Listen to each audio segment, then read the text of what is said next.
بسم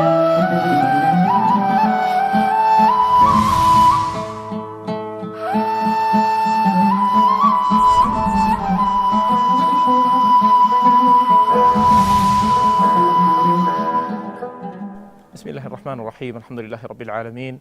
وأصلي وأسلم على المبعوث رحمة للعالمين وهداية للحائرين، سيدنا وحبيبنا وأستاذنا وعظيمنا وقائدنا وقدوتنا وأسوتنا ونبينا ورسولنا وكهفنا وكنفنا وسندنا ومعلمنا ومنقذنا ومرشدنا وتاج رؤوسنا وقرة أعيننا وطب قلوبنا وحادي أرواحنا مولانا محمد وعلى آله وأصحابه وأحبابه وأتباعه وحزبه وجنده ومن اقتدى بهديه واستنى بسنته واقتفى أثره إلى يوم الدين. أما بعد، إيمان داران خوشك برازيكان، والسلام عليكم ورحمة الله تعالى وبركاته. لقل جنابتانا أبم لچند دقيقيك دا لباسيكي زور گرنك كعبادتك رسول الله صلى الله عليه وسلم فرميتي الدعاء هو العبادة وكل ترمذي وارد بوه. لقلتانا أبم لچند دقيقيك دا لباسی دعا کردن بزانێکین چۆن مانگی ڕەمەزان هەوڵ بین ئەم عیبادەتە تازەکەینەوە و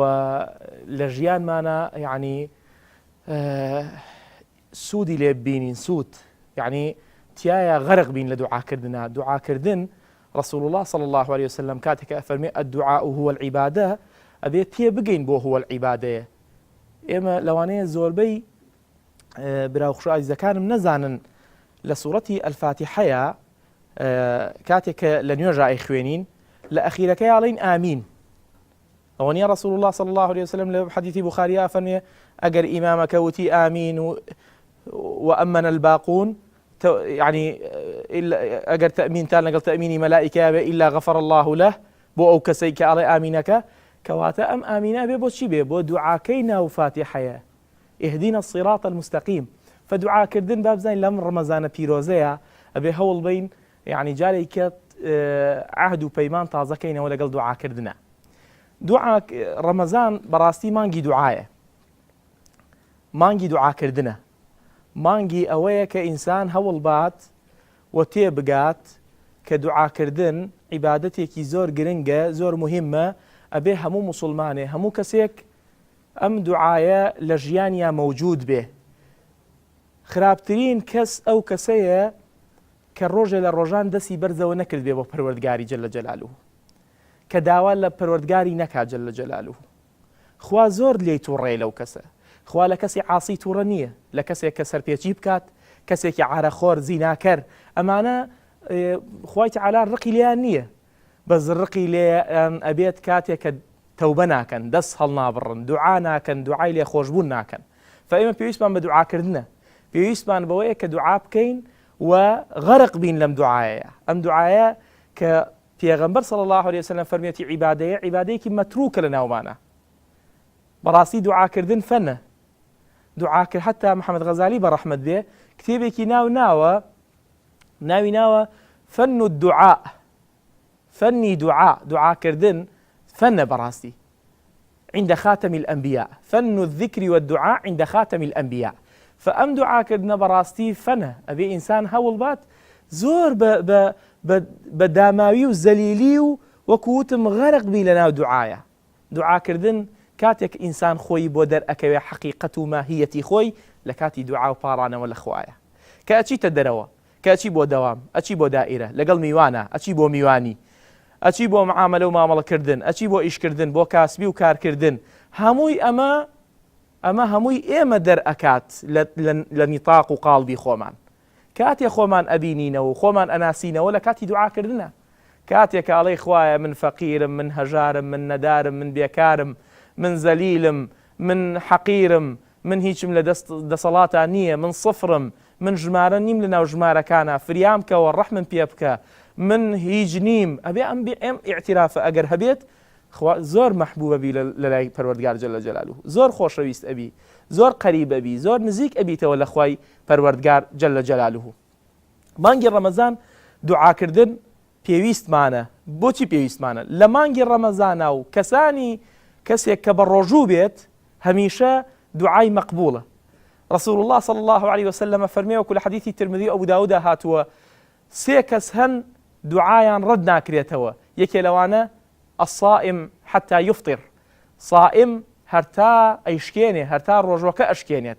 لە بەیانیەوە لە پێش نوێژی بەیانیەوە تۆ هەڵەسی کاتی سحور کە کاتی سحور خۆی هەر کاتی دوعاکردنە والمستغفرين بالأسحار ئەمە قورئانە فەرمێ کەواتە کاتی سحور کاتی ئیستیغفار و خواپەرستیە کاتێک کە رسول الله صلى الله عليه وسلم فەرمێ وەکو لە بوخاری ئایا فەرمێ تسحروا فإن في السحور بركة سحور بکەن پاشێو بکەن لە پاشێوە بەرەکەت هەیە ئایەک و مەقسەد و مەبەستی پێغەمبەر صلى الله عليه وسلم بۆ نان خواردنەکەیە جزئێکی بەڵێ بەڵام زیاتر و زۆرتر بۆ ئەوەیە کە ئینسان هەسێ تووشی ئەو بەرەکەت و نەفەحاتەی سحور بێت چونکە سحور کاتی نەجات بوونە لە سحورە لوط نەجاتی بوو ئەفەرمێوە نەجەیناهم بسحر لە کاتی سحورە نەجاتیان بووە فالسحور كاتي نجاد كاتي جاري عامة خوا جاري على كاتي سحورة لكاتي باشيوة هل من مستغفر فأغفر له هل من تائب فأتوب عليه هل من داع فأجيبه كي دوام لأكابا جوابي بموا كي توبة أكابا لي قبول كم كي دواي كي هيبا بوي جيب كم أما كاتي سحورة والمستغفرين بالأسحار تو لو كاتوا هلصيت حتى بيج مغرب ياخذ حتى كاتي بانجي مغرب أما دعاء مستجابة دعاء مجابة خوا جواب تياتەوە هەچ کاتێ تۆ دوعا بکەی لەم کاتانەیە تۆ خوای تەعالا لێت خۆشە بێ داوای لێخۆشبوون لێت خۆشە بێ داوای قووەتکە قووەتت پێ ئەبەخشێ داوای بەهەشکە بەهەشتت بەنسیب ئەکات داوای ڕوسپی و ڕوسووری و لەسەر شهادەی لا إله إلا الله محمد رسول الله بژیت و لەسەر شهادەی لا إله إلا الله محمد رسول الله بمریت و ئەمانە کاتی ئەمەیە ڕۆژوو کەسی بە ڕۆژوو هی ئەوە نییە بخەوێ هی ئەوەیە ئیشکە لە حرەکەیە بێ لە مامەڵەیە بێ لەگەڵ تیجارەت کا لەگەڵ خوایە ئولائیکە یەرجونە تیجارەتەن لەن تەبوور لەگەڵ خوایە تیجارەتکە هەمیشە تووشی هەمیشە خەسارەتمەند نابی هەمووی ڕێبحە هەرچی تیجارەت هەیە لەگەڵ خوایە ڕێبحە هەمووی زیادە و نەماە خوای تەعالا جل جلاله كبيغمبر صلى الله عليه وسلم كأفرمي والصائم حتى يفطر فأمد لياد به تو لبيانية وبالرجوي لبارشي وبالرجوي لكاتي نيوجي بياني وهرتا إوارا تون دعاء مجابة إن جا كاتي أو كاتي كيشكيني رسول الله صلى الله عليه وسلم أفرمي حيث كلا ابن ماجه أفرمي للصائم دعوة للصائم عند فطره دعوة ما ترد بۆ کەسێک کە بە ڕۆژوو بێ لە کاتی فیتڕەکەیە فیتر یعنیش کاتی شکاندنی دعوە ما تورد بەڵام بەمەرجێ عند فیتریه لە کاتێک کە ئیشکێنی ئەو دوعایە بکە ئیتر هەرچیەکە چ دوعایە لای تۆ ڕقەمیەکە لەو کاتە بیکە چ دوعایە لای تۆ مەبەست و مەقسەدە لەو کاتەیە بیکە هەرچ دوعایەک هەبێ لەو کاتا گیرایە ئەمە کەسی صادق المەصدوق فەرموویەتی ئەمە قسەی کۆلکەمە لاوشت نییە ئەمە کەسێک فەرموویەتی بەشیر و نەذیرە صلی الله عليه وسلم فپێویستی بەچیە پێویستی بم لە دوعایە لە مانگی ڕەمەزانە بۆ ئەوەی لە دوای ڕەمەزان شەحنی دوعات پێ بمێنێ لە مەدرسەی ڕەمەزانە لە دەرسی دوعا ئیسفادە بکەیت چونکە رسول الله صلى الله عليه وسلم فەرمێ وەکو لە موسلیمە هاتووە ڕەمەزان بۆ ڕەمەزان کەفارەتە فتۆ ئەبێ لەم ڕەمەزانە توێشوە هەڵگری زەخیرە پێ بێ عەلاگە پڕکەی تورەکە فولکەی بۆ ئەوەی شەحن پێ بمێنێ بۆ ڕەمەزانەکەیکە یەکێ لە دەرسەکان مادەکانی ئەم مەدرسە و قوتابخانەی ڕەمەزانە ئەوەیە کە دوعا ئەم دوعایە بزانی ئەبێ ئیلحاحکەی لە دوعایە ئەبێ لە دوعایە بزانی چۆن دوعا ئەکەی ئەم دوعایە ئەبێ بزانی چی ئەڵێیت و چی ناڵێی دوعای تەقلیدی با نەکەین کاک نوێشکەرەکە یاخودەوەی بە ڕۆژوە سەلامەیەتەوە ئەسەلام عەلەیکم وەڕەحمەت الله ئەسەلام عەلەیکم وەڕەحمەت الله خوای لە ئومەتی محەممەد خۆش بی با مەگەرە ئومەتی محەممەد تۆ پێویست بە خۆت تەرتیب کە فریای خۆکەوە اینجا بچۆ بۆ ئومەتی محەممەد فپێویستی بەوەیە ئەبێ ڕۆژانە وەکوتم فەنە شتی تازە دوعای تازە بزانی ئەم دوعایە چۆن ئەیکەی دوعایە بکە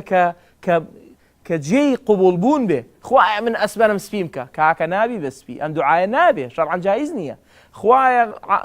وڵاتی تورکیا عاسیمەکەی ئەستەمبوڵە خوای بیکەی بە عاسیمەی ئەمریکا نابێ کاکە لێ بۆتەوە ئەمە اینجا بزانێکین ئەم دوعایە چۆن ئەیکەین جاری وا هەیە وەکو رسول الله صلى الله عليه وسلم فەرمێت دوعا سیلاحی ئیماندارە حەدیثەکە ضعیفە بەڵام ئەم سیلاحە بێ بزانین چۆن ئەیتەقێنین جاری وا ئەینێن بە خۆمە دوعاکە دوعا لە براکە وکەی لە خوشکەکە دراوسێکە ئامۆزاکە و پورزاکە و پلکەزاکە ئەمە هەمووی چییە؟ ئەمە سیلاحەکە بە غەڵەتیە تەقێنی ئەبێ بزانی چۆن ئەم دوعایەکەی وەکەی ئەیکەی و بۆچی ئەیکەی هەدەفت چییە و بەدڵەوە بیکەی لە ناخەوە دەرچێت هەموو گیانی بلەرێتەوە کە دوعاکەکەی نەک بە زمان و دڵ لە شوێنێککە بێ دڵ لای دوکان بێ لای تیجارەت لای مناڵ لای خێزان لای ژن لای حەبیبە لای نازانم چی وئینەما کیانت هەمووی گیانت هەمووی لەگەڵ ئەو دوعایا بێ